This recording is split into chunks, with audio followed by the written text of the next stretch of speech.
आमदार ॲडव्होकेट निरंजन डावखरे यांच्या मार्गदर्शनाखाली महाशिवरात्रीनिमित्त भव्य होमात्मक लघुरुद्र अनुष्ठानाचं आयोजन.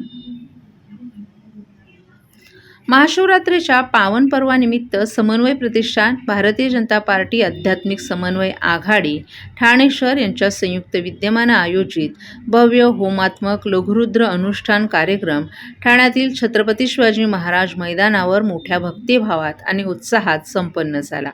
या अनुष्ठानाचं आयोजन कोकण पदवीधर मतदारसंघाचे आमदार तसंच समन्वय प्रतिष्ठान ठाणेचे अध्यक्ष ॲडव्होकेट निरंजन डावखरे यांच्या मार्गदर्शनाखाली करण्यात आलं.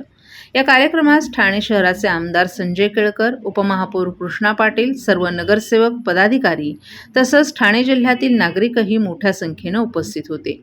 पुण्यातील केशव शंखनाद पथकाच्या मंगल शंखनादानं अनुष्ठानाची सुरुवात झाली. त्यानंतर 12 ज्योतिर्लिंगांपैकी एक असलेल्या उज्जैनच्या महाकालेश्वर मंदिरातून आणलेल्या पवित्र ज्योतीनं लघुरुद्र अनुष्ठानाचा प्रारंभ करण्यात आला. या महायज्ञात तब्बल 151 जोडप्यांनी सहभाग नोंदवत अनुष्ठान पूर्ण केलं. वाल्मिकी, मातंग, बौद्ध, आदिवासी, पारधी, खाटेक, मुस्लिम चर्मकार, विश्वकर्मा आदी बहुजन समाजातील जोडप्यांसह विविध समाज घटकांचा सहभाग लक्षणीय होता. विशेष म्हणजे ख्रिश्चन धर्मातून हिंदू धर्मात धर्मांतर केलेल्या 4 जोडप्यांनीही या अनुष्ठानात सहभाग घेतला. तसंच ओरिसा, आंध्र प्रदेश आणि केरळ राज्यातूनही भाविकांनी महायज्ञात सहभागी होत धार्मिक एकात्मतेचा संदेश दिला. विविध धर्म, समाज घटक आणि प्रांतातील नागरिक या अनुष्ठानासाठी ठाण्यात एकवटले, हे या कार्यक्रमाचं वैशिष्ट्य ठरलं. अनुष्ठानात सहभागी सर्व जोडप्यांचा आमदार ॲडव्होकेट निरंजन डावखरे यांच्या हस्ते सन्मान करत स्मृतिचिन्ह देऊन करण्यात आला. संध्याकाळी महाशिवरात्रीनिमित्त विविध सांस्कृतिक कार्यक्रमांचंही आयोजन करण्यात आलं. उत्तर भारतीय कलाकारांनी सादर केलेलं शिवतांडव आणि अघोरी नृत्य सादरीकरणानं उपस्थितांची मनं जिंकली आणि या कार्यक्रमाची सांगता भक्तिमय वातावरणात झाली. ठाणेकरांनी या कार्यक्रमाला उत्स्फूर्त प्रतिसाद दिला. यावेळी बोलताना आमदार ॲडव्होकेट निरंजन डावखरे यांनी महाशिवरात्रीचा उत्सव हा केवळ धार्मिक सोहळा नसून समाजातील सर्व घटकांना एकत्र आणणारा आणि समन्वयाचा संदेश देणारा असल्याचं सांगितलं. समन्वय प्रतिष्ठानच्या माध्यमातून सामाजिक, सांस्कृतिक आणि आध्यात्मिक एकात्मतेसाठी असे उपक्रम पुढेही सातत्यानं राबवले जातील असा आशावादही त्यांनी व्यक्त केला. यावेळी आचार्य जी आशिष कुमार जानी यांनी पौराहित्य करत संपूर्ण विधीपूर्वक संपन्न केला.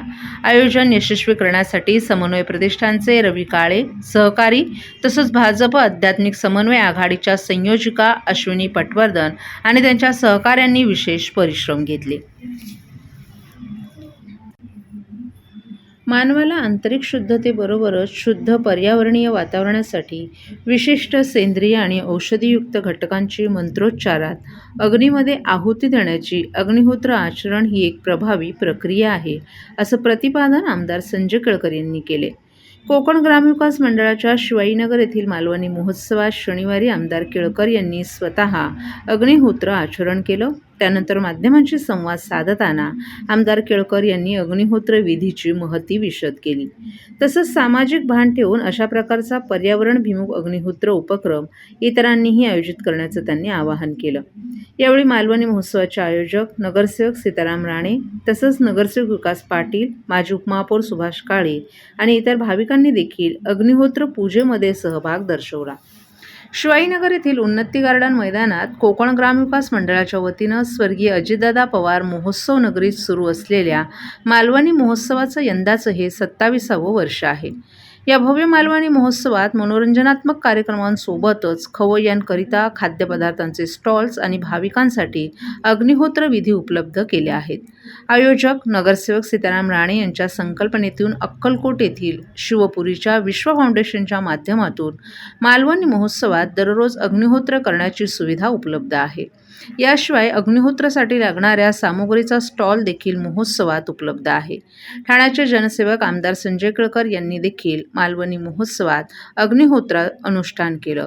शनिवारी अग्निहोत्र आचरण केल्यानंतर माध्यमांशी बोलताना आमदार केळकर यांनी जगभरातील 100 देशांमध्ये प्रदेशांमध्ये अग्निहोत्र केलं जात असून ही आगळीवेगळी सर्वोच्च पूजा असून शेकडो वर्षांपासून चालत आलेली परंपरा असल्याचं सांगितलं. या अग्निहोत्र उपक्रमामुळे पर्यावरणातील प्रदूषण कमी होऊन ऑक्सिजनमध्ये वाढ होते. त्याचप्रमाणे कार्बन डायऑक्साईडचं प्रमाण देखील कमी होतं आणि याला जागतिक स्तरावर शास्त्रीय दृष्टिकोनातूनही मान्यता असल्याचं आमदार केळकर यांनी सांगितलं. हा मालवणी महोत्सवातला अतिशय आगळा वेगळा असा उपक्रम आहे आणि हा दरवर्षी आमचे सीताराम राणे यांच्या पुढाकाराने जसं बाकीचं होतं सांस्कृतिक कार्यक्रम, साहित्य संमेलन, खाद्य संस्कृती, तसं धार्मिक देखील या ठिकाणी होतं. आणि हा अग्निहोत्राचा कार्यक्रम जो आहे तो अत्यंत महत्त्वाचा आहे. हा आपला पारंपरिक पूर्वकालीन आलेला आहे. शेकडो वर्ष आपले पूर्वज जे आहेत ते सूर्योदय आणि सूर्यास्ताच्या वेळेला अग्निहोत्र करत होते आणि सूर्यपूजा, अग्निपूजा आणि निसर्गाला आपण आपल्या कडनं ज्याला म्हणता येईल की कृतज्ञता व्यक्त करायची आहे की तुझ्यामुळे मी आहे. आणि ती ही पूजा असते अग्निहोत्राची आणि ती अग्निहोत्राची पूजेचा उपक्रम या ठिकाणी दर मालवणी उत्सवात होतो. जवळजवळ 100च्या वर देशातले लोक खरं म्हणजे अग्निहोत्र करतात आणि अग्निहोत्र हे सर्वोच्च पूजा आहे असंही म्हटलं जातं आणि हा उपक्रम लोकांना हवा असा वाटतो. अनेक लोक याच्यामध्ये सहभागी होतात. आज तर आम्ही देखील या उपक्रमामध्ये अग्निहोत्राच्या सहभागी झालो. तर अग्निहोत्राचं महत्त्व देखील अतिशय महत्त्व आहे. जास्तीत जास्त नागरिकांना काय आवाहन करावं या अग्निहोत्राचं? अग्निहोत्राचं या ठिकाणी आम्ही तर काही वर्षापूर्वी सामूहिक 5,000 लोकांचं आम्ही अग्निहोत्र केलं होतं आणि हवेतली शुद्धता जी आहे, जशी माणसाच्या आतली शुद्धता पाहिजे तशी बाहेर देखील शुद्धता असली पाहिजे. आणि हवेतली शुद्धता ज्या वेळेला तपासली लॅबमध्ये त्यावेळेला हवा जी आहे त्याच्यामध्ये शुद्धता आढळून आली त्यांच्या आणि त्याच्यामुळे हे अतिशय पवित्र असं कार्य आहे. आणि त्याच्यामुळे मी लोकांना आवाहन करेन की आपण देखील अग्निहोत्राचा स्वीकार करा. जसा जेव्हा वेळ असेल तेव्हा सूर्योदय आणि सूर्यास्त या वेळेलाच हा 5 मिनिटाचा उपक्रम आहे, परंतु याचा फार मोठा आपल्या जीवनामध्ये देखील आपल्याला त्याचा फार मोठा फायदा होतो. सर्व नागरिकांना आवाहन करण्यात येत आहे की सध्या डासांमार्फत पसरणाऱ्या डेंग्यू या आजाराचा प्रसार रोखण्यासाठी प्रत्येकाने पुढीलप्रमाणे कार्यवाही करावी. डेंग्यू आजार एडिस इजिप्ती हा डास चावल्याने होतो. या डासांची पैदास साचलेल्या किंवा साचवलेल्या स्वच्छ पाण्यामध्ये होते. 8 दिवसांपेक्षा जास्त दिवस पाणी उघडे व साचून राहिल्यास त्यात डास अंडी घालतात. अंड्यांच्या अळ्या तयार होऊन पुढे डास तयार होतात. यासाठी आपल्या घरातील पाणीसाठे उदाहरणार्थ बॅरल्स, पिंपे, टाक्या, हौद, रांजणे इत्यादी दर आठवड्याला रिकामे करून घासून पुसून कोरडे करून पुन्हा भरावे. 1 दिवस कोरडा दिवस म्हणून पाळावा. पाणी साठ्यांना घट्ट झाकणे बसवावीत किंवा जुनी साडी, चादर, धोतर यांनी बांधून झाकून ठेवावीत, म्हणजे डास त्यात जाऊन अंडी घालणार नाहीत. घराच्या गच्चीवर, आजूबाजूला, अंगणात कोठेही पाणी साचू देऊ नये. भंगार सामान उघड्यावर टाकू नये. उदाहरणार्थ टायर्स, प्लास्टिक सामान, कुंड्या, टाकाऊ वस्तू इत्यादी. अशा सामानात पावसाचे पाणी साठून त्यात डेंग्यूच्या डासांची पैदास होते. घरातील कूलर्स, फ्रीजच्या पाठीमागील ट्रे हे देखील वेळोवेळी कोरडे करावेत. लक्षात ठेवा, नुसत्या फवारणीने डास घनता कमी होत नाही, तर त्यासाठी डास पैदास ठिकाणे नष्ट करणे ही आपल्या सर्वांची जबाबदारी आहे. कोणताही ताप अंगावर न काढता जवळच्या शासकीय रुग्णालयात मोफत औषधोपचार घ्या. अशा प्रकारे नागरिकांनी सहकार्य केल्यास डेंग्यूचा प्रसार रोखणे सहज शक्य आहे.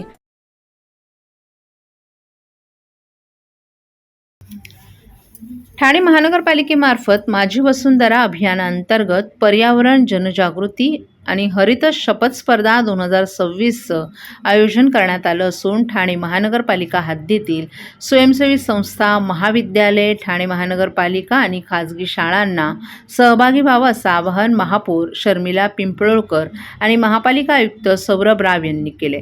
पर्यावरण संवर्धनाबाबत नागरिकांमध्ये जागृती निर्माण करणं, लोकसहभाग वाढवणं तसंच नाविन्यपूर्ण पर्यावरणपूरक उपक्रमांना प्रोत्साहन देणं हा या स्पर्धेचा मुख्य उद्देश आहे.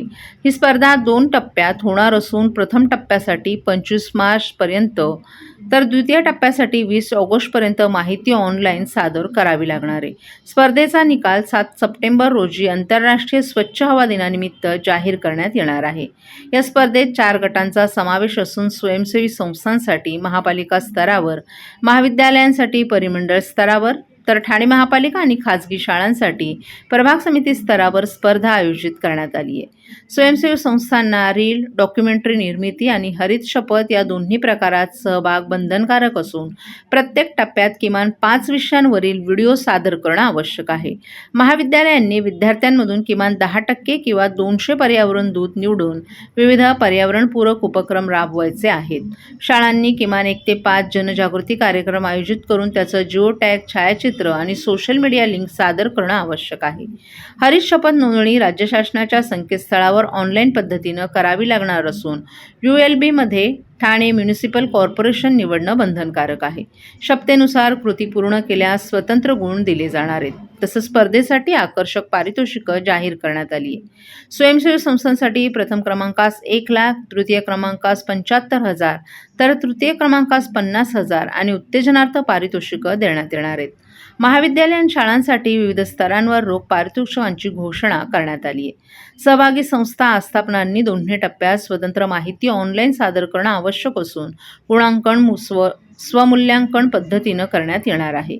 आवश्यकतेनुसार प्रत्यक्ष पाहणी करून अंतिम गुण निश्चित केले जातील.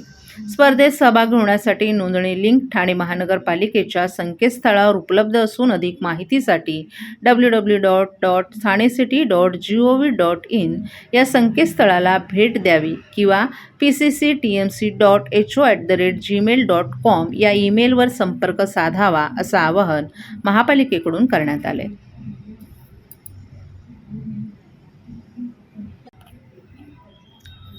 ठाण्यातील भाविकांचं श्रद्धास्थान आणि शहराचा आराध्य दैवत असलेल्या श्री कोपिनेश्वर मंदिरात दरवर्षीप्रमाणे यंदाही शिवसेना नेते आणि माजी खासदार राजन विचारे यांनी दर्शनाचा लाभ घेतला. यावेळी त्यांनी आपल्या पत्नीसह महादेवाची विधिवत पूजा करून आरती केली. महाशिवरात्रीच्या निमित्तानं मंदिरात सकाळपासूनच भाविकांची मोठी मांदियाळी पाहायला मिळाली. परंपरेचं जतन करत राजन विचारे यांनी मंदिरात उपस्थित राहून ठाणेकरांच्या सुख समृद्धीसाठी प्रार्थना केली.